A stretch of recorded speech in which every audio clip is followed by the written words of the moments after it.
Restoring cars in the United States is a religion of sorts, and as with any religion, you have to respect it and worship often. Go to any car cruise and you will meet the high priests of this religion. I was raised in that faith, also Irish Catholic.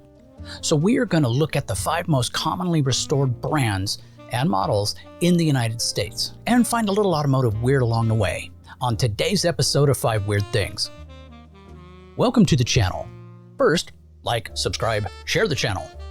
Now, my brother had a 1956 Chevy Bel Air Model 210, painted it this shiny, majestic yellow. It was a stunning automobile. And then he hit a deer, going about 55 miles an hour. Absolutely destroyed the front end. Saddest thing I've ever seen. Now, this video is a little memorial to that car. All right, let's get into it. First, the things we all need to know. Now, the first thing you need to understand, restoring a classic automobile is not just a hobby. It is a full-blown obsession that eats time, money, and garage space like a bottomless pit. It starts out innocently enough, I'll just fix a few things. Next thing you know, you're covered in grease, your wallet's empty, and you're debating whether or not to sell a kidney to get the original parts. The culture of classic car restoration is a unique mix of passion and sheer stubbornness. Enthusiasts will spend years hunting for the right bolt, arguing over paint codes, and insisting that their way is the only correct way. It's a world where patina is either a badge of honor or an excuse for not sanding.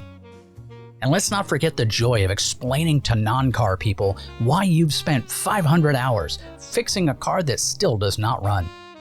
But in the end, when that engine roars back to life, it's all worth it. At least that's what we tell ourselves when we order more parts. Everybody got that? Good. Weird thing number 5. The Volkswagen Beetle 1950 to 1970. Now, the Volkswagen Beetle is the car that just won't die, literally. These things are like cockroaches with 4 wheels, surviving decades of abuse, neglect, and questionable do-it-yourself repairs. And yet, they remain one of the most popular cars to restore. Why? Because they're simple, they're charming, and let's be honest, who doesn't want to own a car that looks like it belongs in a cartoon? You can find aftermarket parts and products for it everywhere. Most Beetle restorations start with the basics, a fresh paint job, often something wildly inappropriate like neon green. An upgraded 1600cc engine because the original was about as powerful as a lawnmower. And the modern disc brakes, so stopping is no longer kind of a suggestion. Many also swap out the outdated 6-volt electrical system because, shockingly, people enjoy headlights that actually illuminate the road. And then there are the enthusiasts, the ones who take Beetle customization to the next level. Some go full Mad Max with Baja Bug conversions, lifting the suspension, chopping off the fenders. Others cram Subaru engines in the back, because why wouldn't you want a Beetle that can go 0 to 60 in under 6 seconds? When I was in high school, there was a car club called the Low Budget Buggers. Their VW Bugs were half Bondo. Magnets would not stick to them. You throw a magnet on it, it falls to the ground. These guys loved their cars, and their cars were beautiful.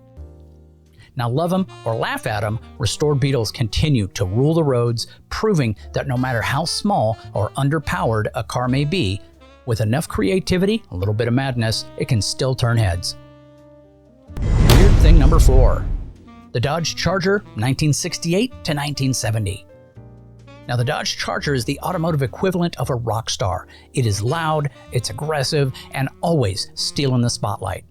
Thanks to its snarling V8s, sinister hidden headlights, and a fastback profile that looks fast even when it's parked, it has remained one of the most sought-after muscle cars to rebuild. Whether it's a rusted-out barn find or a neglected project car, gearheads can't resist bringing these Mopar monsters back to life. The most common upgrades start with what really matters, more power. Stock engines like the 383 and 440 are often rebuilt for extra grunt, while the legendary 426 Hemi is shoehorned in whenever that's possible. Modern suspension and disc brakes are also popular because it turns out the 50-year-old drum brakes aren't great at stopping 2 tons of angry steel. Many owners swap out the 3-speed automatic for a modern 5 or 6-speed manual because rowing your own gears just feels right. And then there are the very bold builders, the ones who see a Charger and think, that needs a Hellcat engine. Yes, some have crammed in 700 plus horsepower supercharged beasts, turning an already wild car into a full-blown lunatic. Others go for the General Lee replicas, despite the fact that launching one 20 feet in the air, turns out it's not great for the resale value. No matter the upgrades, one thing is certain: a rebuilt Charger isn't just a car. It is a statement, a loud, tire-shredding, gas-guzzling statement. Weird thing number 3, the Chevy Bel Air, 1955 to 1957. Now, the Chevy Bel Air is the prom king of classic cars. It is polished, popular, and guaranteed to turn heads. These Tri-5 Chevys are the go-to for hot rodders, restorers, and anyone who believes a car should have more chrome than a 1950s diner.